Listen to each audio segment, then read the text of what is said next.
Hi, my name is Monica Dileo. I'm a postdoc at the Hertie School, and I'm here today with Steffen Murau and Armin Haas, both from the Global Climate Forum.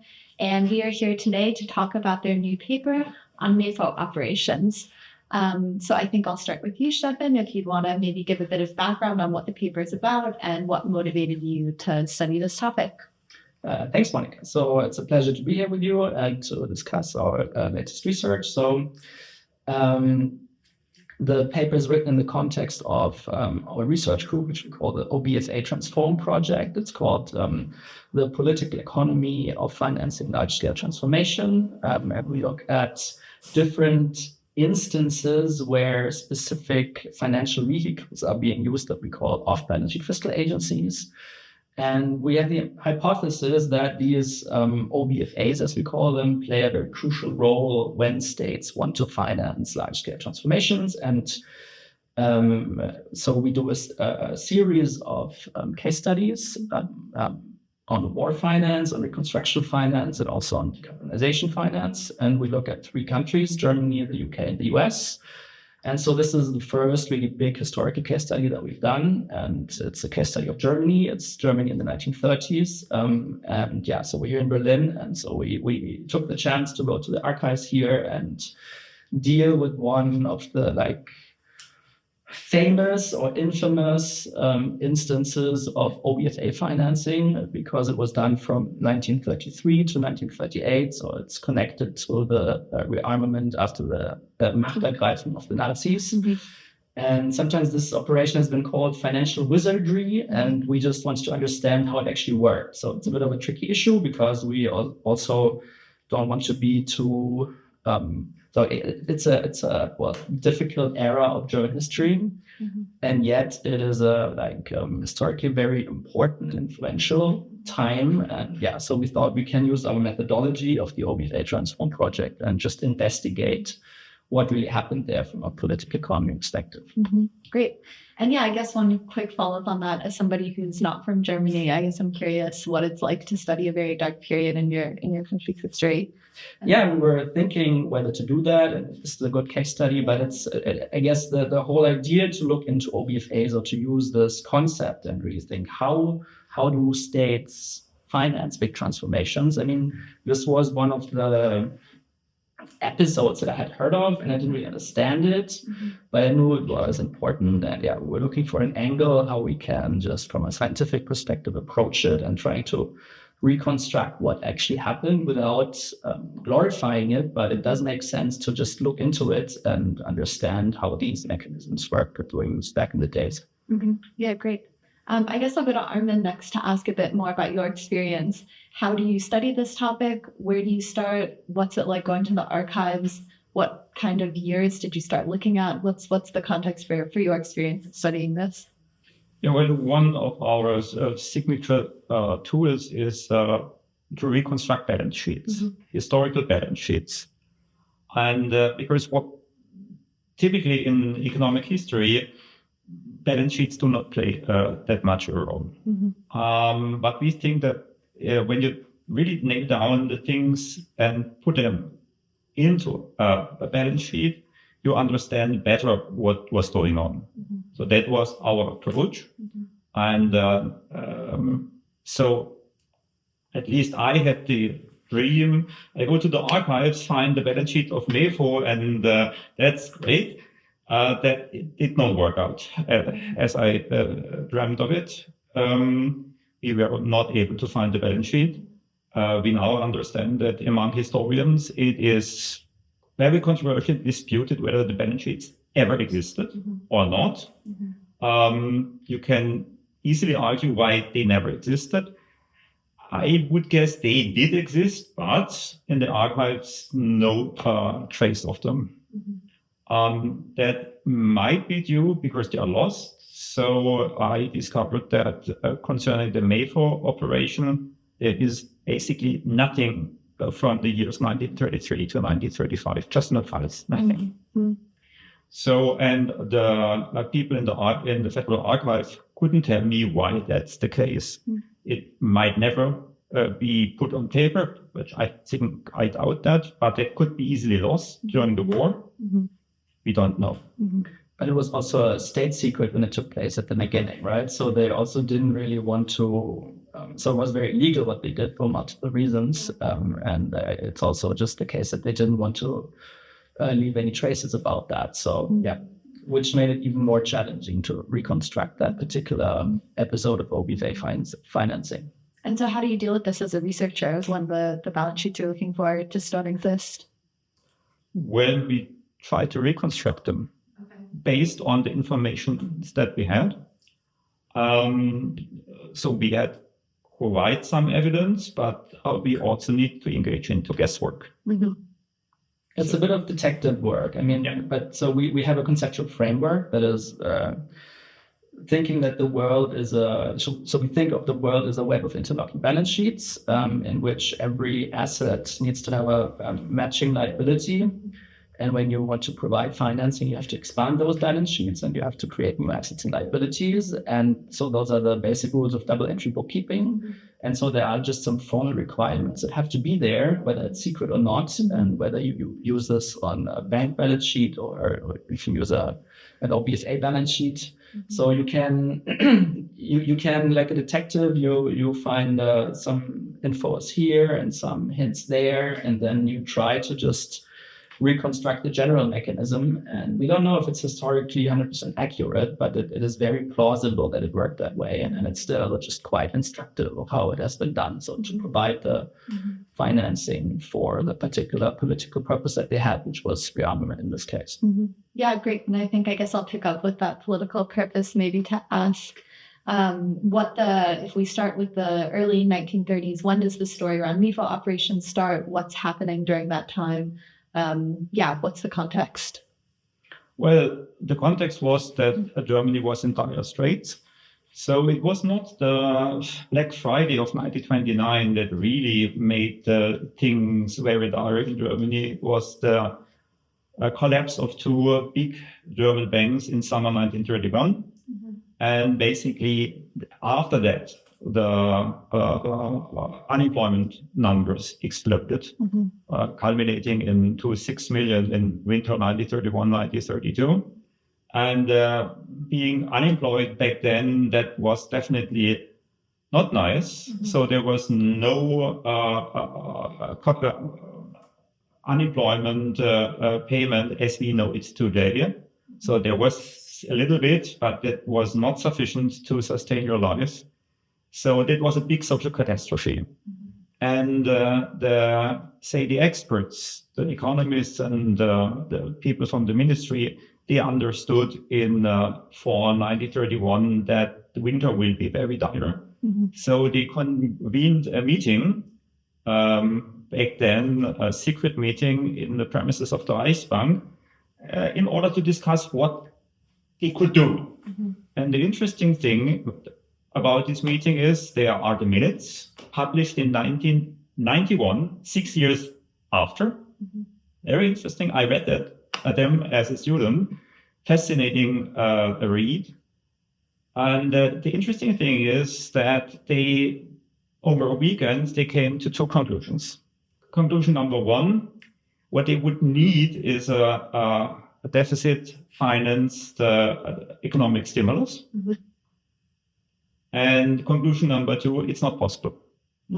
Due to the situation Germany was in, because if you want to give a fiscal stimulus by incurring new debt, you need to find someone who is willing to give you money. And the thing is that the capital market back then was no longer functioning. So neither within Germany nor from outside of Germany, they could find anyone who would be willing to lend to Germany. And if I may add, so it's the interwar years, right? And Germany had lost the First World War. There was the Treaty of Versailles. And in 1923, you had the hyperinflation. And so during the First World War, the German treasury, so the core budget, issued war bonds at an unprecedented level.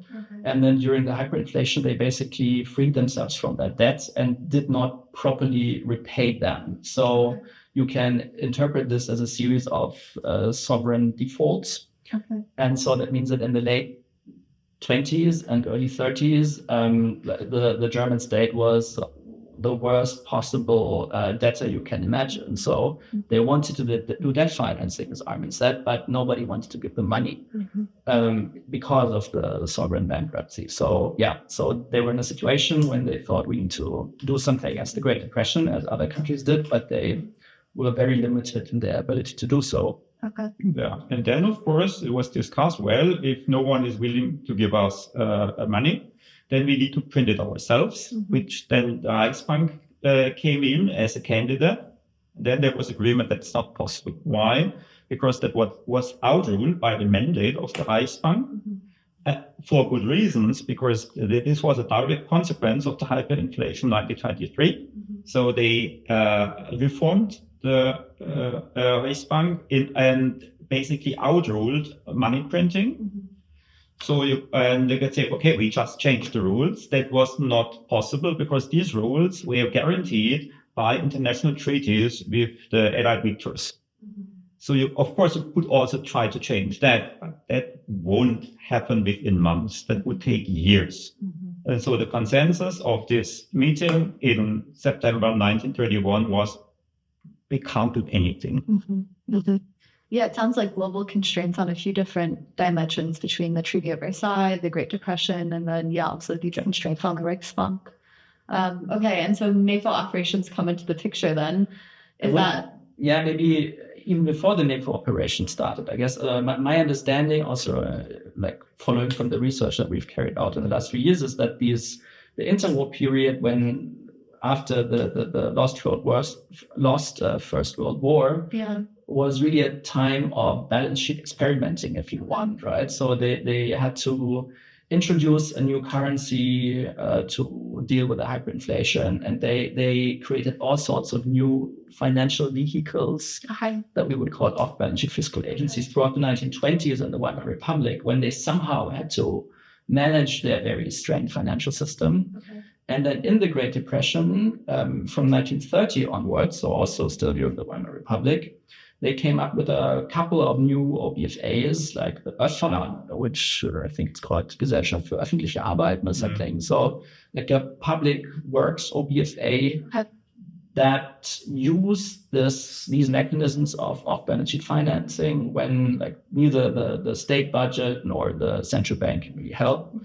And they try to finance work creation programs and were, I think, fairly successful already in the 30s. And so there were a bunch of plans and discussions circulating. There were some members of staff in the I think Ministry of Finance or Economic Ministry that had ideas how they can tweak balance sheets in order to provide a stimulus, even though this was not possible via the classical mechanism. So things have been going on, but then in January 1933, you get the Machtergreifung, so the grab of power, which happened after the election of Hitler. And the Nazis came in, and their clear policy was they want to rearm because they had this revanchist idea that they wanted to put things straight after World War I and the Treaty of Versailles. So they really had this aggressive policy, and they then inherited all these ideas of OBFA financing, and with the Mefo operation, they put this pretty much on steroids. And so the person who is often credited with the Mefo operation is Hjalmar Schacht, who was the central banker. And so Schacht is also like a very shaping figure of the era, maybe. So he was the person who was credited of defeating the Weimar hyperinflation. So he was at the helm of the Reichsbank also during the Weimar Republic. Then he got ousted, and then he was reinstated by Hitler as both the president of the Reichsbank, so the central bank, and as the Ministry of Economics, I guess, right?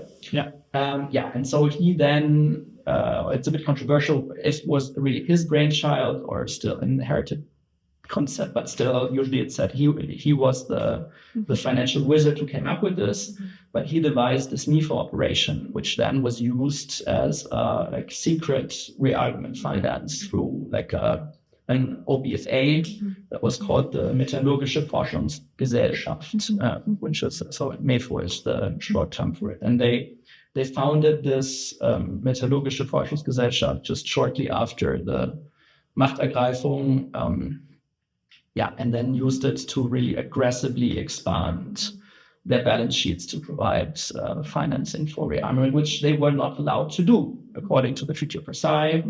And so they really kept it secret. So quite important to understand here is that they were in a very defensive position, right? The financial system was not working. They were militarily weak.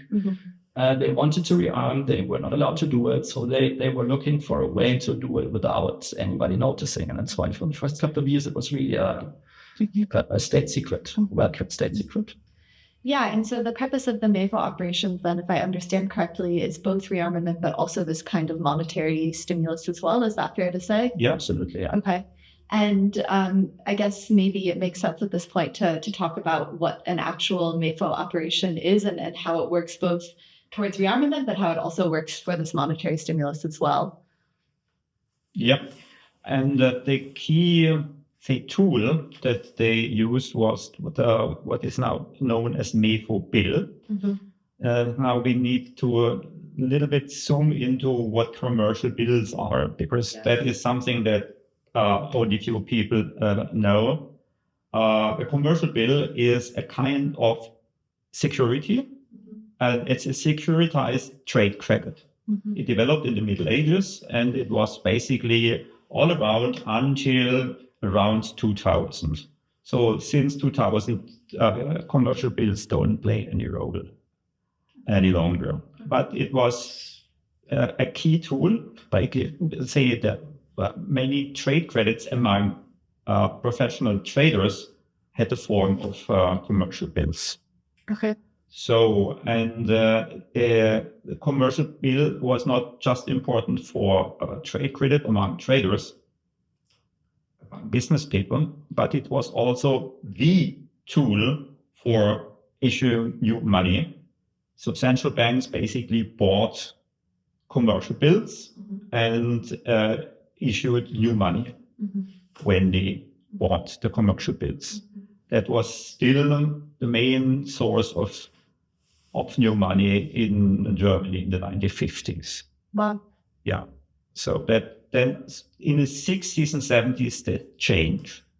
And was this practice happening already before the 1930s as well? Yeah. The central banks. Okay, so this is kind of a long-standing practice. Yeah. And just to be really clear, I guess, like with a commercial bill, like let's say one company wants to buy goods from another company, how does that work with the commercial bill, and how does that get kind of passed on from those two companies initially to the central bank?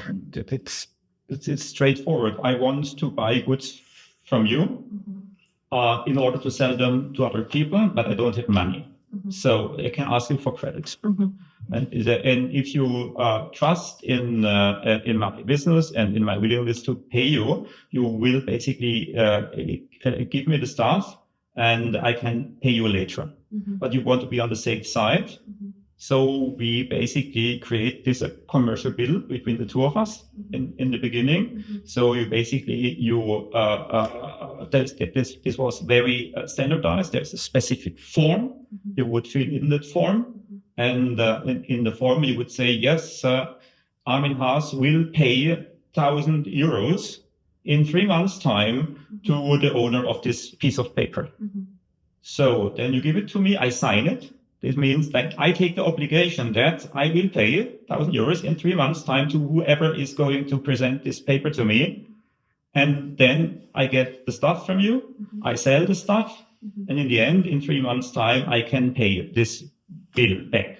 That was the basic mechanism. And the point is that then Monica gets the bill and you have it, but you can pay another person with it, right? So you can pass it on. So there's a chain of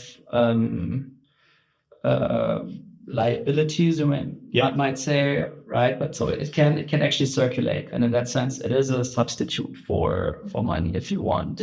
And whoever has it in 3 months can go to Armin. But in order for you to pass it on, you also have to sign it. And then if Armin can't pay, then this third person could go to you, and then you have to pay it. So everybody who held it is sort of responsible. Right. And where does the Reichsbank come into this? How do they end up at the Reichsbank? Yeah, well, typically, the bulk of money creation was done by the Reichsbank buying these commercial bills. Okay. Now, Germany was in dire straits in 1931, 1932, so there were basically no commercial bills around because business was down. Okay. That's the big gap. And then the Mefo operation created something that at first sight looked like a commercial bill. It was a commercial bill, but a very special one. And then the Reichsbank had plenty of stuff to buy and could issue money once again. So the key idea of the Mefo operation, if you want, was that the state, which was didn't have any credit at the time, said, okay, we found a new entity that is organized according to private law, and the 5 founding companies were all big German industrial companies. So it was not the state, but it was orchestrated by the new government. Okay. So they create this new entity, and that entity was there to issue new commercial bills, which would be issued in the context of kickstarting the supply chains for rearmament. And then this would be shifted to the Reichsbank and would discount them and then use it for money creation. And the implicit knowledge was that behind the whole thing would be the German state. Okay.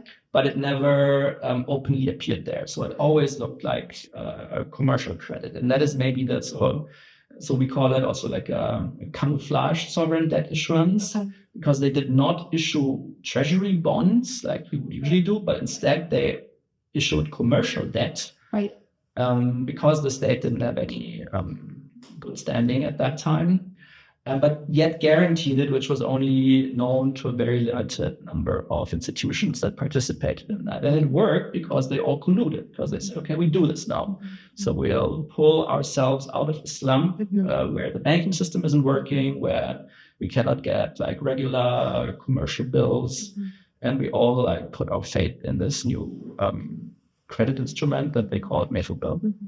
And do I remember correctly reading in the paper that the Treasury also was financing these private companies separately, or providing them some kind of credit line with this? Yeah, that was a very interesting thing. So it was 5 companies, blue chip companies in their day that set up the Mefo. So this was a limited company,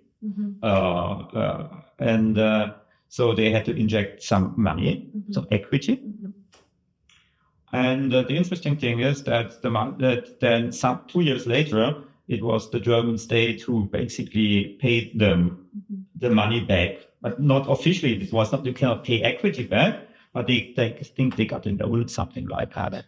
Okay. So that basically they had for 2 years, they had basically to give the money. 2 years later, they got their money back. Right. Okay. Fascinating. So no cash burden on them. Yeah. Okay. Interesting. So there's another kind of bad connection to the public balance sheet in that way. Yeah. So I guess maybe I would move on then to talk about, in the paper, there are these 3 different stages that you set out around what the purpose of Mefo operations were. I think we've mostly so far been talking in the terms of this first stage, but maybe if we could kind of move through those. Starting with the first stage, what was the purpose of Mefo operations in the first stage? How and what years were that stage, and then how did it transform from there? Well, in the first stage, it was in a way a camouflaged deficit spending operation. So it was the state who basically incurred debt, the Reichsbank which created money. And with this money, the suppliers of the military were paid. Okay. So in a way, when you zoom out, it's exactly the same as what happened in the First World War. But when you zoom in, the way how it was done was different, because, at first sight, it was completely private. The state was not involved. That was the camouflage of the whole thing. Important is the suppliers were immediately paid. It was the first phase. And the interesting thing is that this is not what you get when you read the literature.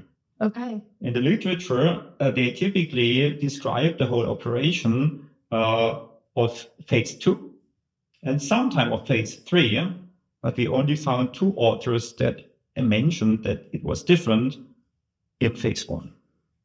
And the reason why we were very confident that there's a difference between phase 1 and phase 2 is because you found this leaflet in the archives, right? Yes.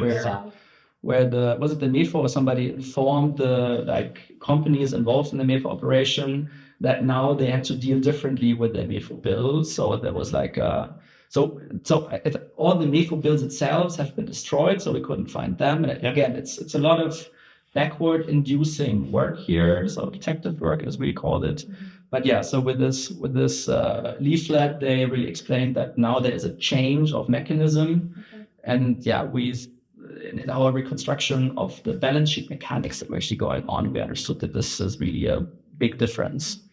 And what year was this? That was in 36. Yeah, right? so the 15th February 36. Yeah, Very specific. Yeah, we know it from this leaflet, right? So, Great. Yeah, and unfortunately, on most documents, you have a specific date. Okay. In some documents, you don't have a date. So, okay, but most of them are nicely dated. And you can say, okay, that's the letter from the 17th of October, 1938. And then you know it's there. Yep. Okay. So if I may add here, so we have this idea, we have we have our methodology, right, the conceptual framework. And we say that in order for this financing of the large-scale transformation to happen, so there have to be a number of analytical steps. Okay. And the first step we call the initial balance sheet expansion. So when really the debt is created and 2 counterparties, 2 balance sheets expand by creating new credit instruments. Okay. And then the second phase we call funding. So we assume, okay, now the balance sheets have been expanded and the debt is in the system and you have to allocate it and shift it around. Okay. And then the phases 3 and 4 would be backstopping it if there's like a credit crunch for some reason. Okay. And the last step is a balance sheet contraction, so that all the debt is repaid, which probably normally doesn't happen. So, but still, if you want to think about the whole process, this last step is also there. And so we had this idea, we want to reconstruct how these different analytical steps worked, also in the different stages of the Mefo operation. And then we developed like this analytical tool of flow charts where we just show, okay, here's expansion, here's funding, here's contraction. Those were the ones that we really looked at and found. And the nice thing is that because it's like you can clearly find when the whole thing stops, right? Also because the Nazis lose the war. So yeah, we can get like the comprehensive picture of the Mefo operation. Yeah. So within just 12 years or so. And in this first stage, what we just see is expansion and funding. Okay. And the important thing there is that it's really, it's a mechanism that all operates around the idea of central bank balance sheet expansion. So you can call this actually monetary financing, but camouflage monetary financing. So you are a supplier, you deliver a good, you get the Mefo bill in exchange, but you're not allowed to keep it. Okay. But you have to give it right away to the central bank, to the Reichsbank, which discounts it, and you get some form of money in exchange. Okay. But you cannot hold it outside, right? So you have to give it to the Reichsbank right away. Okay. So this is really just classic monetary financing, almost textbook. But then what they did, and we then reconstruct this as funding, is that the Reichsbank didn't keep those Mefo bills on its balance sheet, right? So otherwise it would be just a balance sheet expansion, but they just got rid of it again. So they used another OBFA, which was sort of still standing around at the time, the Gold Discount Bank. So Schacht had introduced this during the hyperinflation, after the hyperinflation, but it wasn't of big use at the time. So he recycled that other entity, and that was turned into a market maker, as it's called. So the Gold Discount Bank bought these Mefo bills again from the Reichsbank and like transferred them into other instruments and sold these ones on. Okay. Which then allowed the Reichsbank to contract its balance sheet again. And yeah, so we heard these stories that, I don't know, even in the late 1930s, for instance, the French central bank wrote, the Reichsbank has been doing this very conservative monetary policy. because they haven't expanded their balance sheets very much at all. And yeah, the reason is it was a camouflaged operation. They used it for monetary financing, but they were hiding it right away by just selling on these instruments. Okay. And yeah, this is what we try to reconstruct. So how you use expansion and funding as a integrated scheme. Okay. But then things changed with the second stage. And so Armin, do you maybe want to talk about, I guess, what that change was? Yeah, in this second stage, the suppliers had now the choice of either keeping the Mefo bills as a kind of savings. Okay. But interesting, it was like money. They could pay with that, but it accrued 4% interest. That's a nice combination. Okay. So you could save it. You could pay your own suppliers with it, or in case you need cash, for example, for paying your people the wages, you could just hand in the Mefo bill at your bank or at the Reichsbank. Okay. So the big companies had direct access to the central bank, which is different than today. So, and could actually exchange the bills into cash in order to pay, for example, wages. Okay. So, and you see, we can see in the statistics that say a minority, but about a third of them were actually kept by the companies. Okay. So, because they paid this nice interest, and so they Yes. just kept them. Okay, interesting. so it was like money, but also like a security. So it was a kind, we call it shadow money. Yeah. It's a kind of money, but it's not money proper, not in the strict sense. Okay. But you can actually say that it just became a normal commercial bill in the second phase. Okay. So in the first phase, it was not a normal commercial bill because you had to sell it to the central bank right away. Okay. But then the second phase actually is a sign of normalization. It's also what they wrote, right? That they want to get out of this emergency mode that happened like from 33 onwards, where they were still fighting the Great Depression. Okay. And then in 36, they said, no, like the situation is stabilized, and now we need to do these very unorthodox measures of using the Reichsbank balance sheet to fund or finance the whole process. Yeah, the official wording was the liquidity situation has relaxed, something like that. So back to ordinary business. Okay. So even in the second phase, though, the focus is really about the military and rearmament still. Is that true? Yes. Yeah. So that's the there's two big differences between the Mefo scheme and their predecessors. One is that Mefo is about rearmament, full stop. That's it. And it is of a much bigger size than anything else that happened before. So it's size and focus that make Mefo apart from the predecessors. That's good. And maybe a moment here to talk about that size. How significant is Mefo? Well, Mefo was the elephant in the room when it comes to debt creation in the 1930s up to 1936. So the bulk of net new debt was Mefo. And that's net new debt when comparing to traditional treasury issuance, for example. Basically, there were no traditional treasury operations. So the German government tried to issue traditional bonds, but that failed. So that only later in the 30s they resumed that, and then it went smoothly. But initially, no, it was Mefo that provided the fresh money for the government. So the end of the second phase is in 1938. And in the third phase afterwards, there was no more issuing of new Mefo bills. And so from then on, it was really that the Nazi government shifted to very open war finance, because basically, so they were in this rather defensive position from 1933 onwards. But then in the third phase, they just went back to regular treasury debt. So they continued expanding financially very much, but they stopped this camouflaged version. And what they really did is then they they put the Reichsbank under the control of the Führer and just did open monetary financing basically. So that's why the story is that the Mefo operations really a camouflaged financing scheme that did not use the regular treasury balance sheets, but then from 38 onwards that changed. And I mean, there's a big story about it because Schacht was the person who came up with this whole financing scheme that is sometimes described as financial wizardry, but he also didn't want it to go on forever. And then was it in 38 that they wrote this letter? January 1939. 39. Okay, so they the Schacht and other colleagues of the Reichsbank presidency directorate wrote a letter to Hitler where they said, okay, we have to stop this.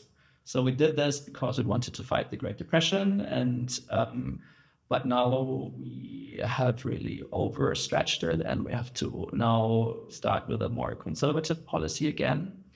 And an important thing to understand here, and I don't think we said this yet, but so a Mefo was a credit instrument for 3 months, but then it had an inherent prolongation scheme, which so it was like a block, like a notepad. Okay, so it was like a notepad where you so first that instrument was for 3 months, and then they could remove it, and then there was another one for another 3 months, and you could just prolong it, so that it was effectively 5 years long. So and then so if it starts in 33, then from 38 onwards, then the notepad comes to an end. So it was clear that they could keep this debt in the system and continue funding it, but then there would be the moment at some point when the whole thing would need to be repaid, right? And the Reichsbank held a lot of those bills nevertheless, and other OBFAs held them, and so they weren't really sure what to do when they all come due, right? And they didn't want to continue expanding it, and said, okay, we have to now come up with solutions to just stop the ongoing expansion. But yeah, then there was a big big change of opinions, different policy attitudes, what they wanted, right? Because it was pretty clear for the government that they wanted the war to start. So they were really it's okay now. Money doesn't play a role anymore. We need to at some point start our revenge. And Schacht, at least in his memoirs, so he had the power to still shape history or influence the narratives. He said, well, he was fine to rearm, but he didn't necessarily want to war, right? So he thought it was more get the balance of power back and reestablish Germany as a normal country in Europe that has its own army, but he didn't want to have a military attack. And then after 45, there were also the Nuremberg trials, and they even said that he was not guilty because he wrote this letter to Hitler and said, we have to stop this. So it saved his life. But then, the Mefo operation basically stopped in the sense that they no longer created new debt. And in the third phase, then, as I mentioned, it was really a more traditional monetary finance. So there was no need to conceal it anymore. Exactly. And they basically rationalized the whole thing because the Mefo operation was a pretty big, administrative operation, because the key thing was to create something that resembles a commercial bill. So, and they really had a lot of them, and they were prolongated, or one of them was replaced by another one from this notepad every 3 months. And then a stamp tax had to be paid. So you needed really to put a stamp on this piece of paper and pay a stamp tax. And that occupied quite a lot of people of the Mefo staff. And there was no need for doing all this effort any longer. And so they basically amalgamated many of the Mefo bills into a new kind of security, what they call a Globalwechsel, so global bill. That was also with the same kind of prolongation, but it was not thousands of commercial bills, but just one. So, and you bring the thing down from hundreds of thousands of commercial bills to some hundreds. So that was a major rationalization to get a lot of work off from you. But we also thought what makes sense through the prism of our conceptual framework is that the shift from Mefo bills to Globalwechsel also implied that they shifted the date of repayment into the distant future, because the Globalwechsel no longer had a maturity date. Yeah. So the Mefo bill is 3 months and then can be prolonged up until like 5 years. But and then they didn't know what to do with this debt. Can they repay it, or with what, and who should do it? They didn't know. So they turned it into this Globalwechsel, which then didn't have to be repaid anymore. And they just kept it on the most of it on the central bank balance sheet, which was also part of this letter that Schacht and his colleagues wrote, right? So, I mean, we've been discussing this a lot during the research. Did they have an idea for how the whole thing should ever end? And Schacht writes in his memoirs that his idea was that at the end of these 5 years, they would roll it over and turn it into regular government debt. So the idea was, well, at this time in 1933, the government is not able to issue debts for all the reasons we explained. But then once they're out of the slump, this can just be regular government debt, and we just go back into the normal types of government financing.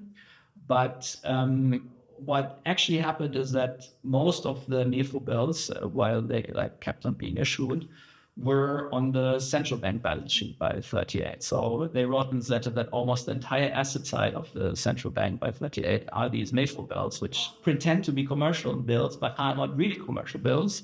So yeah, the solidity also of their central bank balance sheet was very questionable at the time. And the Globalwechsel, just to clarify, this is debt with no repayment date?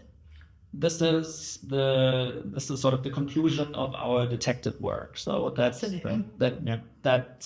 it's pretty clear that this conversion happened. There's a debate among scholars why it happened. One thing is this rationalization that Armin mentioned. So it's like a standardization and less staff needed to maintain an whole operation. But another implication is that you just don't need to contract your balance sheets. Absolutely. And don't have the maturity date. And the interesting thing is, at first sight, it's short-term debt, just 3 months, but with indefinite prolongation possibility. You can just replace one by another one, and forever. So what is de facto, it is eternal debt, but it looks like short-term debt. Passionate. That's exactly. And so just to go back to this kind of like these macro-financial stages. So in the first stage of Mefos, we talked about extension and funding, is that right? And then how do you align the second and third stages within your framework? So in the second stage, they expanded the funding. So I would express it as because it was no longer that secret, right? And it was also, so companies were allowed to keep the Mefo bills on their balance sheet. So it basically meant that the initial expansion that was done could now be funded by more entities in the monetary architecture, as we say. So they basically spread it out on more shoulders, if you want, the financial, the original financial expansion. And yeah, so you spread it through the system, and arguably you normalize it, right? You can still say, I mean, if you go out of the specific context of the Mefo operation and of war finance, you just had this initial impulse that you had to construct some way, and then you want to distribute it in the entire system, and all the balance sheets expand. So yeah, they try to normalize it. And then there was also some limited repayment going on in the second stage.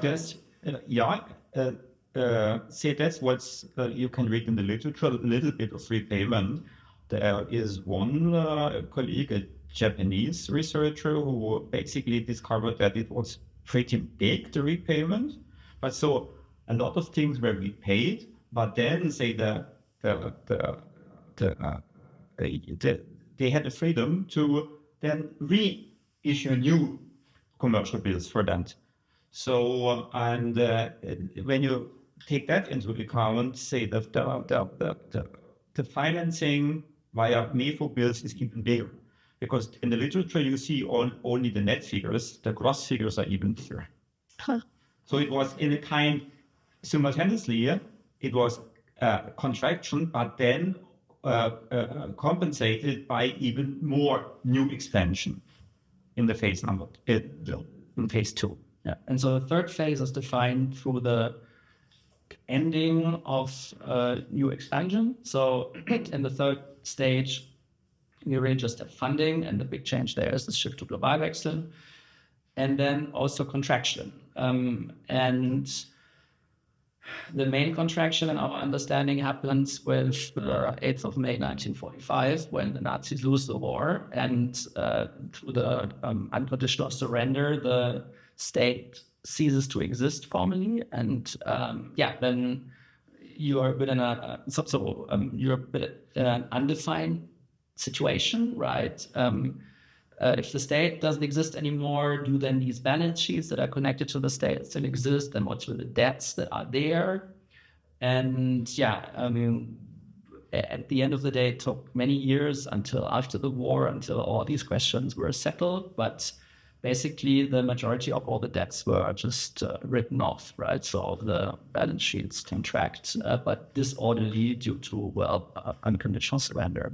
Yeah, so that was formally done in 1957 at the conference and the treaty, and they basically invalidated all the short and medium-term debt. So everything less than 10 years maturity was just wiped out, and only the long-term, 10 years and longer, that was kept.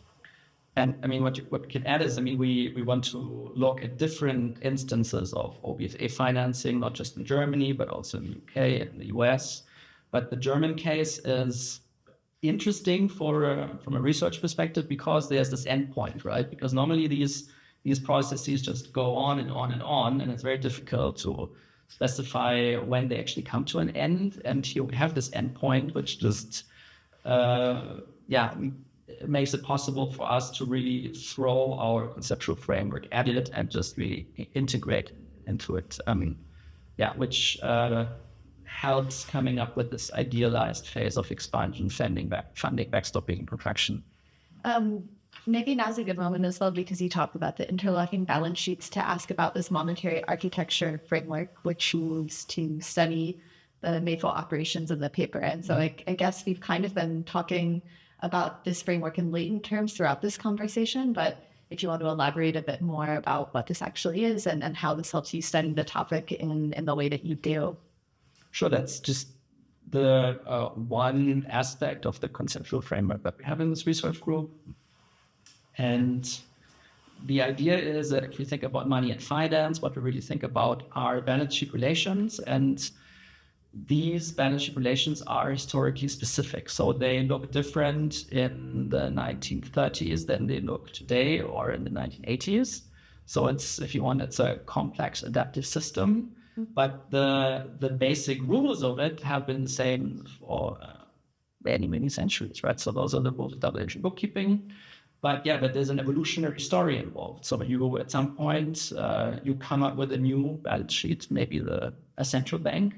So there are dates when any central banks were founded, or also of the state's core budget. So you can also identify when the state's core budget was founded. You know, in the US with the War of Independence, or in Germany, Western Germany, in 1949 when the state was founded. So there are these points when you create balance sheets, and then the whole system just evolves. So new balance sheets are being added, maybe private firms, but also these hybrid entities that we call OBFAs that sort of are also part of the state, but maybe not 100% part of the state.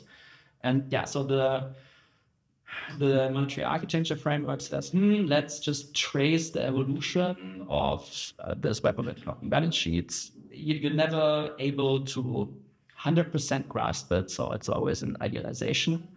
But we understand that specific historical episodes always happened in a certain setting. And if this is now war finance or pre-war finance, like here, or if it's reconstruction finance after wars, or if it's financial crises. So it's basically, this all refers to dynamics that happen within that web balance sheets. And at the end of the day, it's always just credit creation or credit expansion. So this is our conceptual framework, and we have a, if you want, political economy perspective on it, because so we're trying to, well, it's quite technical in the sense that we want to map and trace what happens on those balance sheets, but at the same time, it's also very political, because we say, well, there are people or institutions, states, firms, whoever, who control certain balance sheets and who try to tweak this. So this is not only run by private entrepreneurs and not only run by governments, but maybe also by technocrats. But you can just look at the different agents who are involved and who are trying to influence what is going on in balance sheets. Yeah, and something that was quite interesting that I read in the paper about this way of looking at things is that the balance sheets can represent an institution that has thousands of staff or has very few staff, because I think, if I remember correctly, Mefo itself was not a large organization in terms of staff, for example. You can describe it as a letterbox company, right? But then again, as the whole thing expanded and you had all these bills and had to actually process them, it became more complex and labor intense to operate it. Yeah, as I would say, some dozens of people, no strict number in the literature. It's interesting because in the literature you read very often, and also in Schacht's memoirs, that Mefo did not have any employees. The work was done by people from the Reichsbank employees. Okay, well, that is what I thought. That was a historical fact. And then in the archives, I learned differently. So, because I think the bulk of people were people from the high command of the German army. Yeah. So, okay. And, but still, the same logic would apply. Yes, they did the work, but they were not employed by Mefo. Okay. And then I discovered two documents in the Federal Archives. One document that's both from 1942, because in 1942 the plan was to close down Mefo, to liquidate it. Okay, that never happened, but it was the plan. And so I found letters from the Mefo, one letter to the tax authorities, that they are going to close down, and therefore they would ask the tax authorities to stop payments of taxes. Okay, and that was interesting. So, okay. And the other one to the Chamber of Commerce, that they are closing down and therefore they now have no longer employees. So if they no longer have employees, that would implicate that before that they had employees. So when we are left with this puzzle, I asked around, there seems no files left from the Chamber of Commerce from those days. That's a puzzle. We don't know. Yes, that's the amazing part of archival work, where you find out some new things, but maybe these are not entirely resolvable by the materials available. Yeah. The other thing I wanted to ask about is, I know you said before, it's mostly economic historians who studied questions around how did the Nazis rearm, even though they weren't meant to, given the Treaty of Versailles and the other challenges we talked about. How does the monetary architecture framework kind of help you see this in a different way, or what's the difference between being an economic historian versus having this kind of balance sheet lens? I guess, we're a bit interdisciplinary, I guess, but I identify as a political economist, which means I do restore to case studies, but I also try to generalize more. And the point of our research group is really maybe to just develop a better theory on how to govern monetary architecture, so how it works and what role the state plays in the web of interlocking balance sheet. So one argument that we often make is that like the common economic models think, well, the state is the state's core budget and maybe the central bank, and they do fiscal and monetary policy, and this is how the state influences the economy. And the idea here is no, the state is a much more complex being, and it operates, for instance, through these OBFAs, and it creates OBFAs for certain purposes. And then we just carry out these historical case studies to just understand what actually happened, what were the techniques employed to achieve certain policy objectives, in this case, rearmament. And then, eventually maybe we can compare different historical episodes in different countries and just get a better understanding of, how the state operates, but then also the big framing of our group is this general assumption about our contemporary period, that we have a largely globalized, largely privatized financial system with very limited state capacity, and when the state wants to do something, they often just do window dressing, but actually we just don't really know anymore how to finance investments or like achieve goals like decarbonization. And by doing a variety of different comparative historical case studies, we just want to learn how this has been done in like eras before neoliberalism, if you want. And we don't want to take things that happen at face value. So I don't think that the Mefo operation is like a role model, but it is a very important instance when this has been like this OBFA financing technique has been employed. And one of our questions also, is this bad? Is this good? Can this be reconciled with our democratic values? But it does make sense to just study and understand these phenomena.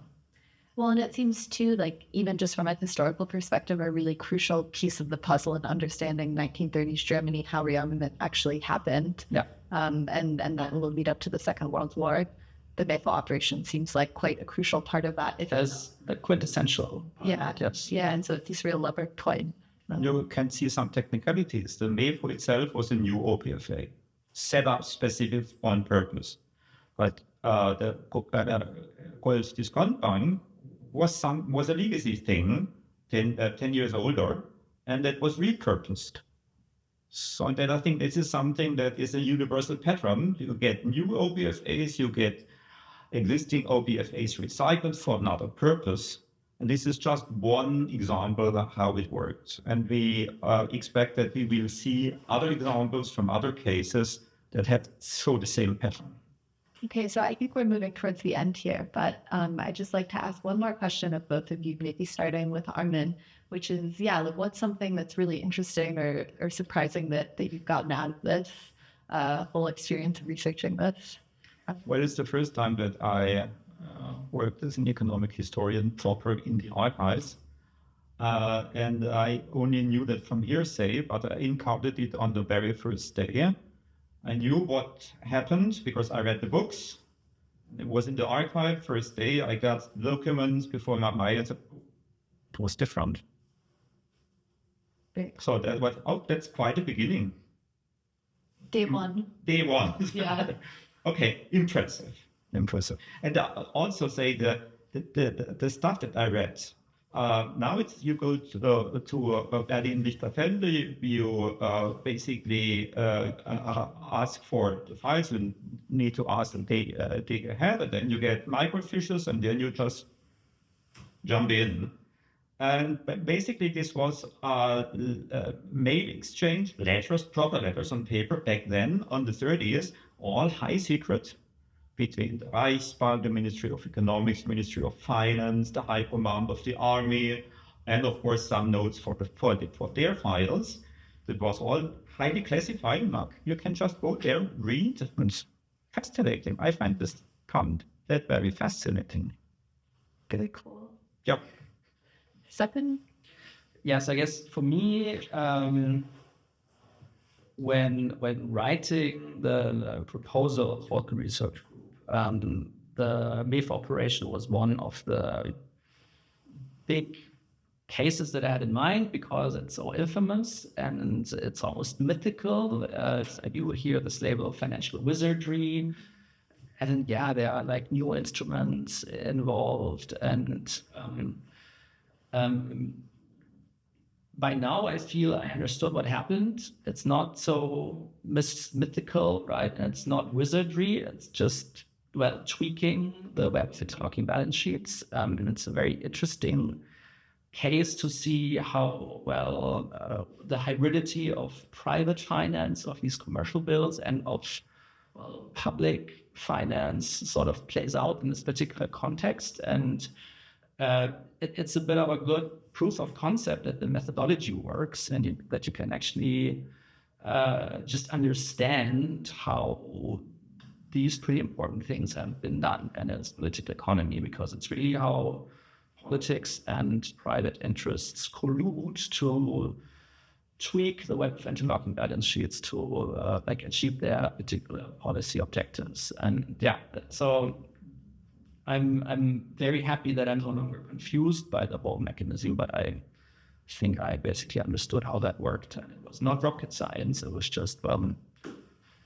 tweaking the web of interlocking balance sheets by understanding how credit and credit money creation works. Great. I think we'll probably wrap up there. I think I've learned more about economic and financial history in 1930s Germany in this conversation than I ever expected to learn in my life. And I found it super fascinating. So thank you both for having me here for this conversation. And yeah, I hope everybody has enjoyed this conversation. Thank you for your time. Most welcome. Sure about it.